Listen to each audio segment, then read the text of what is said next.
Hi everyone, and welcome to my channel.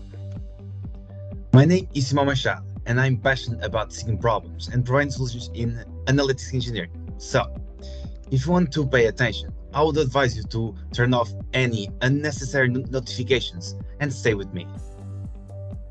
So, in today's video, I will be talking about, as you can see, PySpark Synapse data engineering, streaming data generator using PySpark and Data Lake.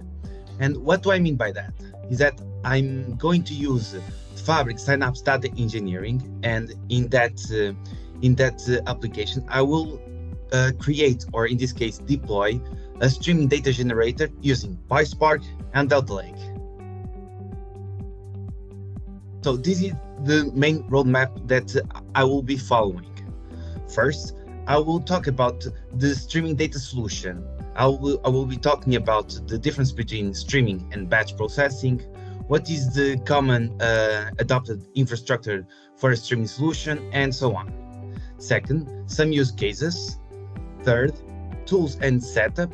I'm going to show you some tools where you can set up the streaming data solution. Four, problem. I'm going to check with you what is the main problem. And five, the solution I will present you a solution that it was built by me, and six, some benefits with it. Okay. Regarding then the streaming data solution. So, as I've said previously, right now I'm going to talk about some differences, small differences between batch data processing with the streaming data processing. And as you can see on this matrix, there are four things that I want to say regarding the scope and latency. So if we are talking about batch data processing and about scope specifically, well, the data is processed after being collected over a period of time. And if we are talking about streaming data processing, and still regarding to the scoping phase, the data is processed as it collects. Okay, and about the latency and about batch data processing. Well, the processing has the batch data processing, has a high latency, whereas the streaming data processing has a minimal latency. Here we have an example of a batch data processing, and as you can see on your left, you can see that the data in this example is being gathered from Monday until Thursday, and after that, on Friday, we can see that runs a job, in this case a scheduled job is run, and then it outputs some results. Okay. And in this case, in the streaming data processing, here we have an example of a streaming data processing. And in this example, we can see that once that record arrives, the output is always updating, and so on. What about the streaming data processing architecture? Normally, the streaming data processing architecture has four components, which is the streaming data source, a streaming data sink, a streaming data processing, and a streaming data destination. Okay. Talking about some use cases inside the streaming data solution. Well, there are several cases where streaming is present. One example can be telemetry data from industrial machines through I2 sensors to remotely monitor. A second example can be real-time tracking of website click data to provide product recommendations to consumers as they browse. And a third example can be real-time tracking of credit card transactions to detect and prevent potential fraud activities. What about tools and setup? A typical streaming data solution can have several tools and how to set them up. Okay, and about the streaming data source, we can have as I've talked previously, some streaming data, IoT, or some transactions, real-time transactions, okay? And about the streaming data sync, we can have Azure IoT Hub, for example, or we can have Azure Event Hub. We can also, in the streaming data processing components, we can use the Azure Synapse Analytics, PySpark pools, and the same can be said for Databricks, okay? And for the streaming data destination, we can use, for example, an Azure Synapse Analytics dedicated SQL pool to put some results in a table, for example, or we can use Power BI. But don't forget that we can also use some other tools for each component, okay? What about the problem? What is the problem here, okay? What is the main problem of this video, okay? Well, the problem is, as you can see on the screen, is the dependency of the streaming data processing components on the streaming data source and the streaming data sync components while developing the streaming business logic. And what do I mean by that?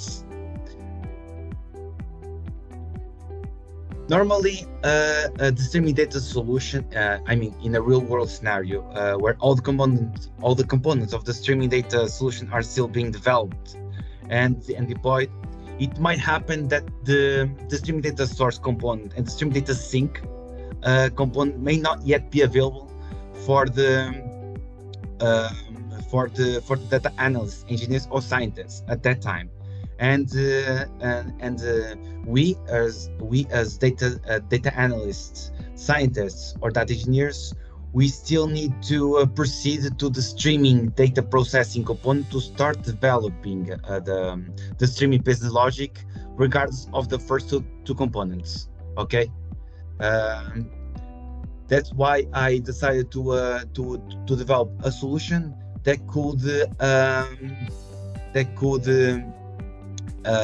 end at least partially end that gap, okay? And that's why I decided to use Fabric Synapse Data Engineering to build, and I'm going to show you on this video that I already built the solution. I'm just going to deploy it for you, and you are going to see it. And the solution that it was built, it's called Streaming Data Generated, where I use PySpark and Delta Lake, okay? And to be more precise, what I want to do is this, is like what I really want to do is to fill the gap with the streaming data generator. Okay, on the streaming data generator, here the streaming data generator has several elements. On the streaming data source, it has a notebook, and on the streaming data sync, it will be used a lakehouse. Okay, and as you can see on this image, we can see that we are not going to use the streaming data generator. Doesn't include the streaming data processing component, nor the streaming data destination components. However, I'm going to use the Fabric SQL endpoint just to check that the dataset is always being updated. And by updated, I mean the dataset is always a record is always being inserted on the dataset, as you are going to see in a moment. Okay, but don't forget this, that you can either use any of these tools, either on the streaming data processing or of streaming data destination, but the main focus of this video is only on this part, okay, on the streaming data source and on streaming data sync that generates streaming data. Okay, so right now we are going to see the solution that it was built, and in order for me to do that, I'm going to to the workspace, okay, where I created a streaming data generated workspace, okay. And before I deploy that, no, before I create, and in order for me to be faster, I don't want to create it from scratch. So I decided to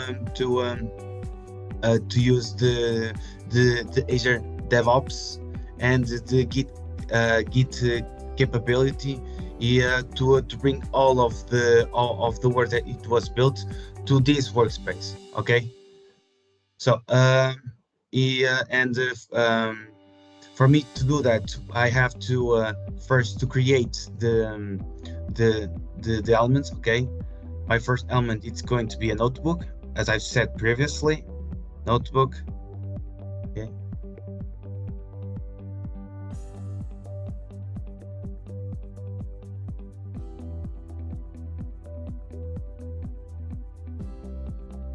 After that, we have to go back to the workspace, okay, and then we will be creating the next element, which is a lake house, okay. And we are going to create a lake house.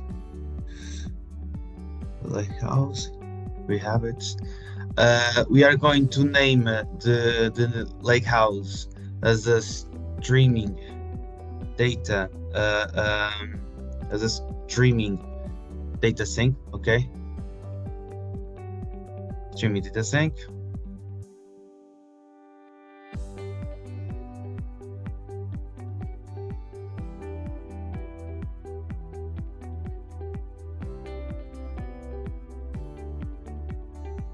Okay, we have created the lake house, and one last step is to create a data pipeline, because I decided it was easier for me to create a data pipeline so that we could customize things a bit better. Okay, and we are going to create a data pipeline.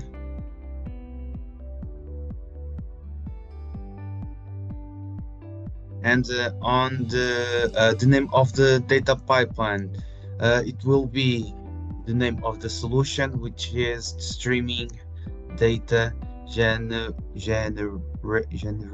Okay, streaming data generator. We're going to create it.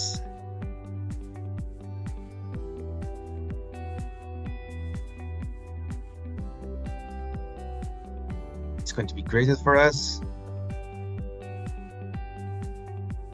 Okay,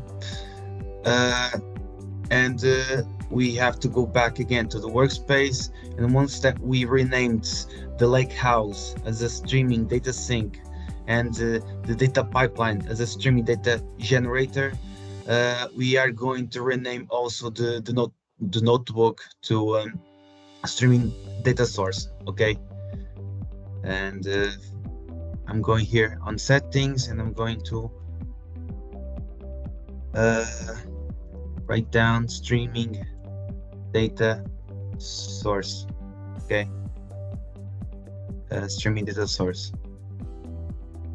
So now we have all the names of each element, and notice that each of these names were present on the PowerPoint slide that I've shown you a few moments ago.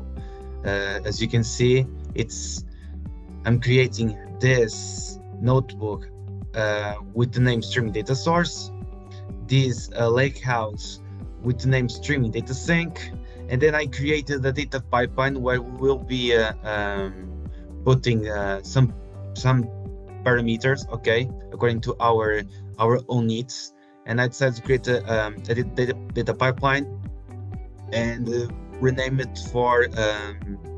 to streaming data generator. As you can already guess, the data pipeline will be calling the notebook and the lake house, okay, and all the logic will be present on the notebook. Going back to the workspace, okay, One thing that is important to know is that these names, the names of each element, must match the names of each item on the directory of Azure DevOps. Okay. For example, if we now go to the Azure DevOps, okay, we can see that we have our workspace here. As you can see, streaming data generator, and we have for each, inside this folder, which is our workspace, a subfolder for each element of the workspace. In this case, we have a data pipeline with the name of stream data generator. Okay, we have a lakehouse with the name of streaming data sync. Okay, just checking this one. Okay, streaming data generator, and then we have a notebook with the name of streaming data source. And remember, the name of each element of these elements must match the name that are present here. Okay, don't forget this. Okay, so moving on. Now that we have all the elements, now we don't want to customize them from scratch. What we will do now is we are going to use the Git capability to bring all of the work that it was developed to this workspace. Okay, for each of these elements. And in order for me to do that, I'm going to the workspace settings, Git integration. Okay, I'm going to choose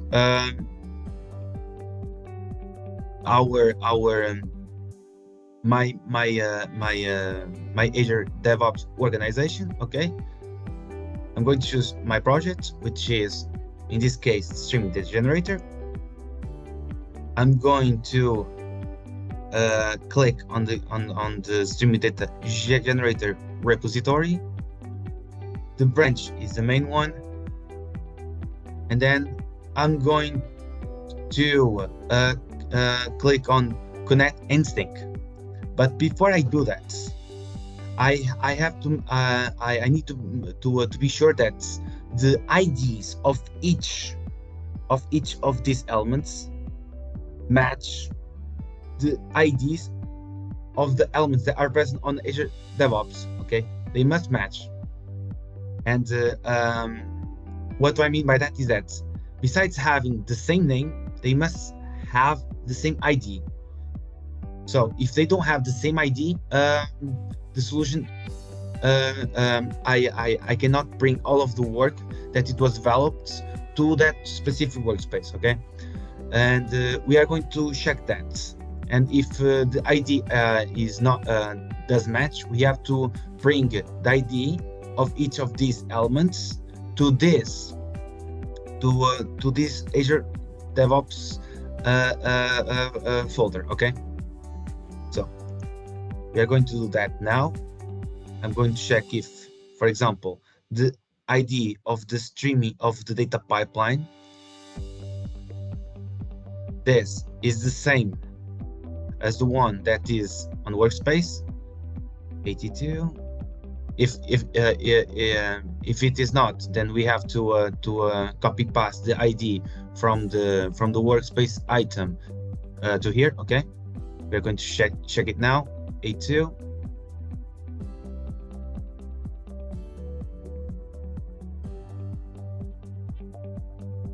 Generator. Okay, I'm going to click on. We can check the ID here. Okay. Okay, we are going to paste here. Copy.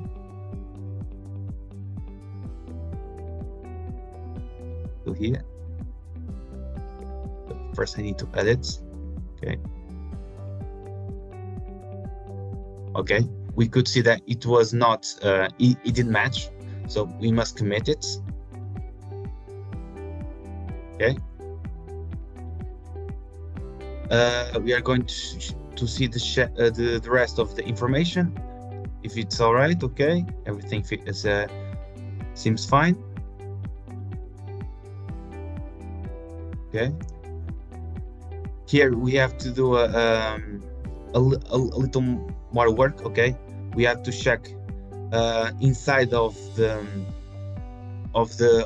data pipeline if the notebook that is being referenced and the lakehouse that is being referenced match the IDs that are present on the workspace. We are going to check first the notebook ID. Okay, 10C. Okay, now we are going back to the notebook.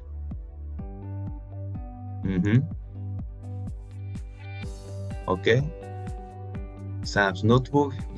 We can see already that it is not the same. Okay, I must edit again, and then I will pass this information here. Okay. Okay, notebook ID matches now, and now we are going to see if the workspace ID also is the same that is present. That ID is the same ID as this workspace. Okay, we can see that information here. Okay, it does match. We have to update it too. Okay.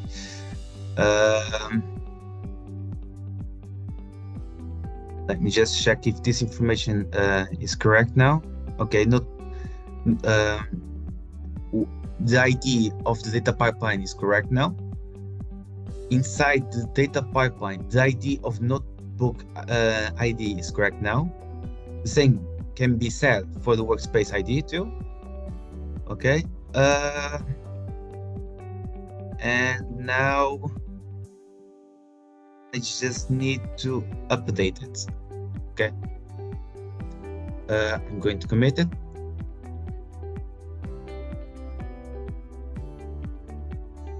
And once that I'm here, I can check if all of the other elements are have the information correct too. Okay, so the data pipeline is correct now. Now we are going to focus on the lakehouse. The ID is 834. We're going to the lakehouse now. Lakehouse. We click here. We can see already that it doesn't have the same ID. Okay. We are going to edit the past information, and we are going to commit it. Okay. We are going to check the rest of the information. Okay. Seems fine. And that's it also for the lakehouse. The last item, which is the notebook. We are going to do the same process.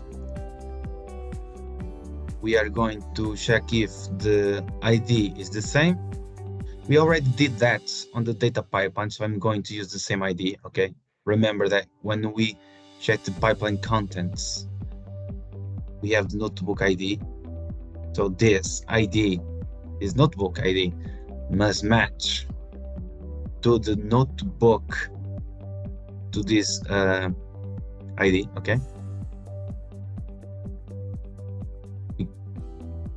Okay, I'm going to edit and paste it. Okay, and then I'm going to commit it. Commit. Okay, we're going to see also the item metadata. It seems fine. Okay, and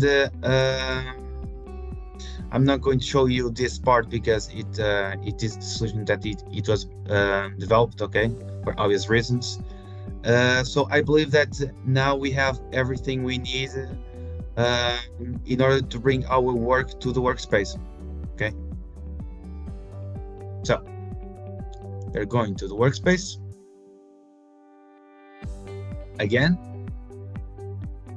and now we are going to do the procedure that I was doing a few minutes ago, which is the Git integration. Same thing, okay. Main, connect in sync, and once I click on this connect in sync, is going to bring all of the work that is present on that repository to this workspace. And once again, remember that the names of each element and IDs of each element must match the information that is present on the Azure DevOps repository, okay? Do not forget this. I'm going to click connect and sync, okay?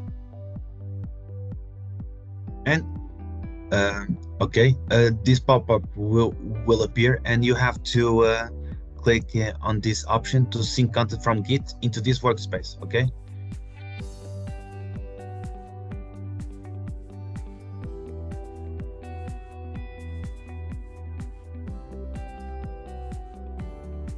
And it's doing the syncing for us.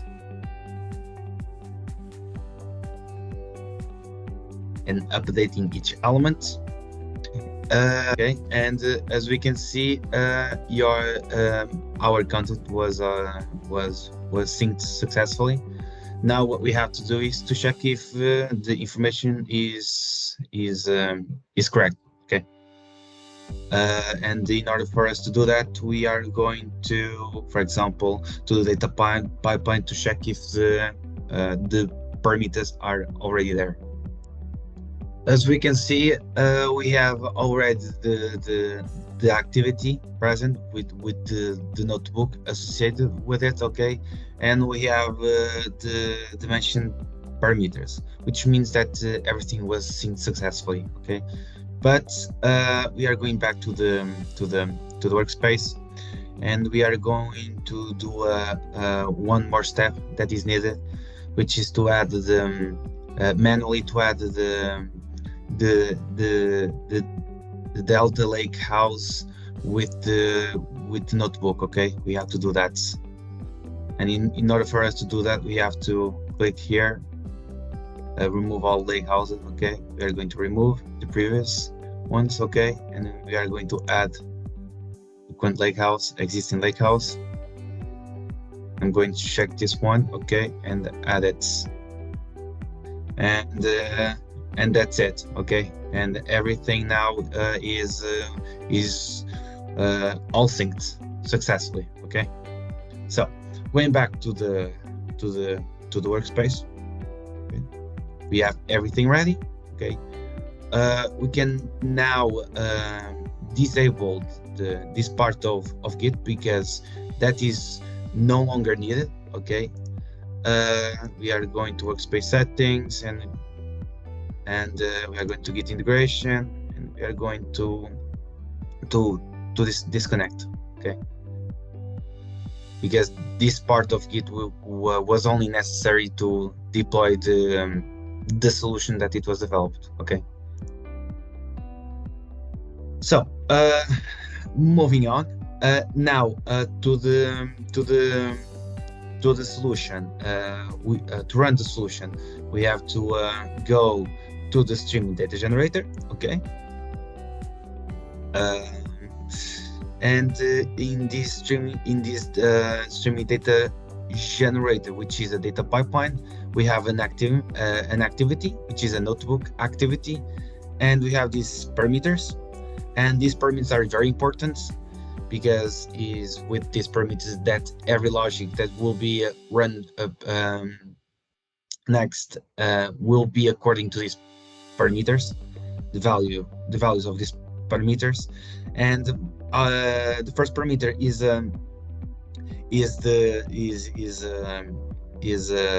a sample data as JSON documents. This is important because this is where the streaming will get random records from a data set that you will specify. Okay, here I put the structure. Okay, all you have to do is to copy this value to an editor and customize the dataset however you like it. Okay,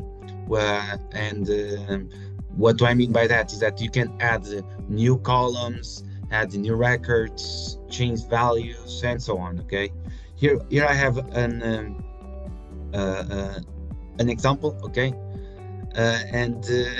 in the this is the first parameter, and second parameter is the frequency of the arrival of the records, or the capture data interval in seconds. So in this case, I'm going to run this streaming data generator, and every 5 seconds you will get a random record from this data set, and he's going to insert it. Okay, and it's going to do this in real time, all the time. Okay, I'm going to run it now so that you can see the result, and afterwards we will see it with a simple query in SQL endpoint to see that the records is always to see that the table is always being updated. Okay, to run this, I'm going to just run this. Okay, to run it.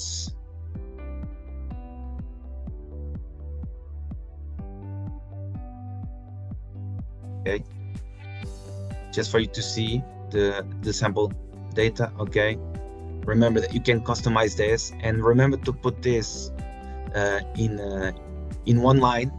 Okay, this is important, and don't forget about this. Okay, this is very important. Yes, the structure is here for you to customize it, but it has to be this structure. Okay, you can add new records, new columns, but it has to be this structure. So here we will use 5 seconds. Okay, and I'm going to run it, and if everything is functioning well, it will work, and you will see the records being inserted.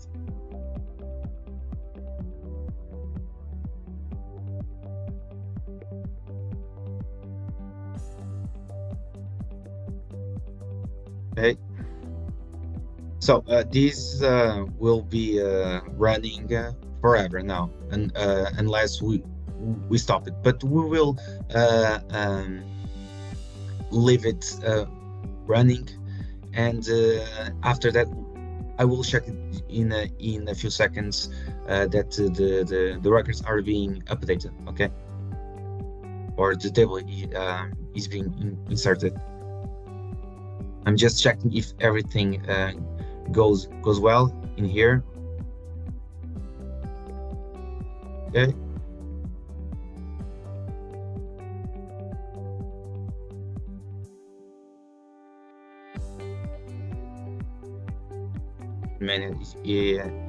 It tells me that everything is going great. Okay. Now we are going to see the data set being updated. Okay, in real time by going to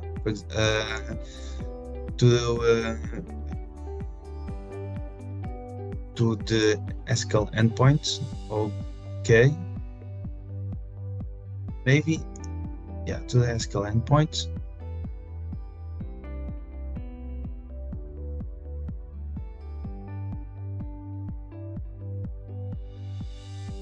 Okay,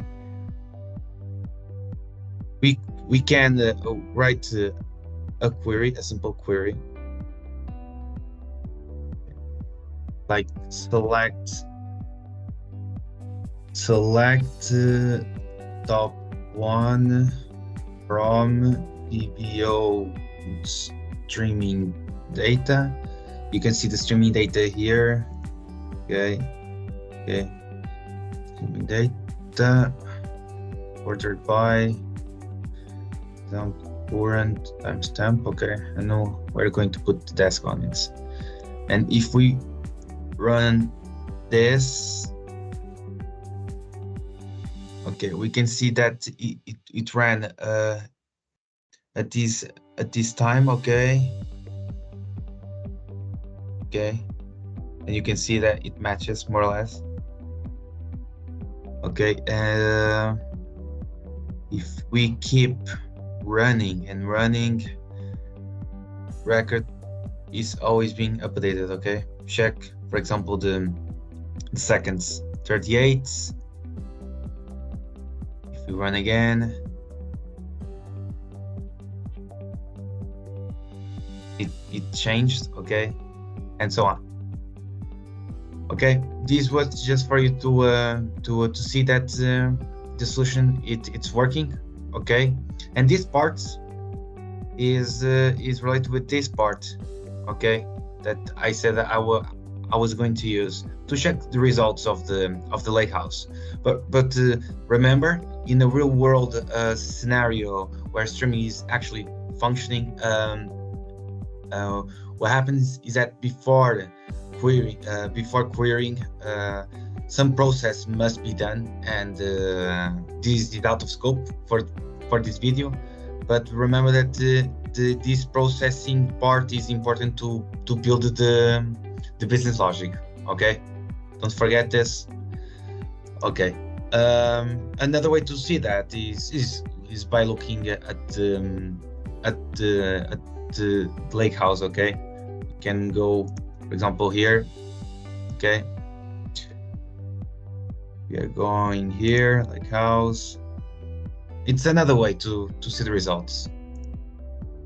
This is streaming data. We have to refresh it, but you can see that the data is always being updated. Okay, and if we refresh the page, look at the seconds. Okay, 21.